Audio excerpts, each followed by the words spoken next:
Bonjour à tous et bienvenue dans cette nouvelle vidéo. Aujourd'hui, nous allons voir comment catégoriser les retraits de vos transactions sur Waltio. La première donnée importante est de trouver des retraits à catégoriser. Tous les retraits n'ont pas besoin d'être labellisés. Je vais donc aller d'abord dans mes transactions, j'y suis déjà, filtrer mes transactions et je vais choisir le type de transaction à des avertissements. Ça me permet d'avoir une vision plus claire de ce qui se passe. Nous voyons ici des avertissements sur des retraits. C'est exactement ce que nous avons besoin. Je vais cliquer sur le premier et nous avons ici une petite aide. Cette aide peut vous permettre de comprendre comment catégoriser un retrait.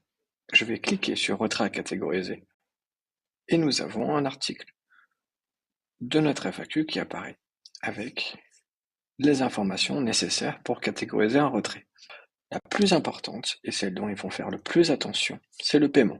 Si vous avez fait un paiement avec un retrait en crypto-monnaie, il est nécessaire d'indiquer ce label. Ce label rend la transaction imposable et impacte la valeur de votre portefeuille en le baissant.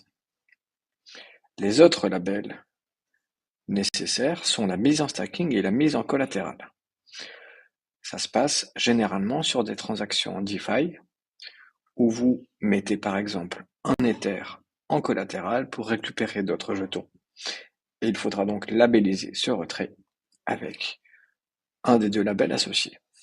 Cela ne rend pas la transaction imposable et ça n'impacte pas la valeur du portefeuille. Tous les autres labels, donc perte de produits dérivés, à-coup perte, autres pertes, donations, etc., ont les mêmes implications sur le portefeuille sur Waltio. Cela ne rend pas la transaction imposable, ça impacte la valeur du portefeuille en l'abaissant. Nous avons juste créé autant de labels pour vous simplifier la vie dans la gestion de vos transactions.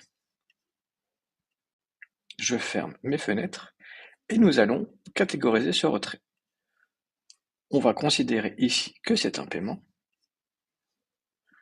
Je choisis le label paiement. Je sauvegarde. Et c'est terminé. Je ferme la fenêtre. La transaction a disparu et je peux continuer. Très important, il est vivement conseillé de lancer une analyse avant de catégoriser vos retraits. En effet, tous les retraits n'ont pas besoin d'être catégorisés, puisque certains retraits ont des dépôts associés, et vous allez le faire soit manuellement à la dernière étape de l'analyse, soit Waltio va le faire automatiquement pour vous. Nous allons en faire un deuxième. Cette transaction, on va appliquer un label transfert entre comptes, puisque c'est un transfert vers un autre de mes comptes sans paiement. Et donc ce label, si vous avez bien suivi, ne va pas être imposable, ne va pas rendre cette transaction imposable et va baisser la valeur du portefeuille.